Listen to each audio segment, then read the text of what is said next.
কচি কচি লাউ মাখা কে কে খাবা আমার মতো? আগে কখনো খাইছো? আমি লাউটা কাটার আগে কিন্তু অনেক সুন্দর করে ধুয়ে নিছি, তারপরে লাউটাকে কুচি কুচি কুচি কুচি করে কাটছি।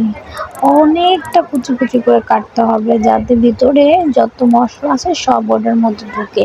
আর হ্যাঁ, লাউটা কিন্তু অনেক বেশি জল দিয়ে ধুইতে হবে, অনেক বেশি, কারণ এর মধ্যে কষ জাতীয় থাকে। তারপরে তেঁতুল, শুকনো মরিচ, লবণ আর সরিষার তেল এগুলো মিক্স করে সুন্দরভাবে ডলে নিতে হবে। ডলে নেওয়ার পর তারপরে এইটা তারপরে মিক্স করতে হবে সুন্দর করে। হ্যাঁ, মিক্সেরও কিন্তু একটা ব্যাপার আছে।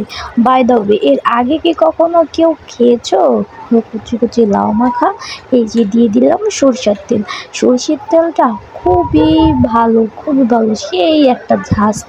তো তোমরা কি আগে কখনো খেয়েছো এই কচি কচি লাউ মাখা? আর এই লাউ মাখাটা এতটা টেস্টি ছিল আর এতটা মজা ছিল, ভিডিওটা এডিটিং করতে গিয়েও আমার ঠোঁটে একদম মানে জল চলে আসছে। তোমরা যদি একবার খাও মানে বুঝতে পারবে এটা এত মজা, এত মজা, এত মজা, আমি কিভাবে বুঝাবো। জাস্ট ওয়াও একটা, মানে কি বলবো, জাস্ট ওয়াও। তো আজ ভিডিওটা এই পর্যন্তই।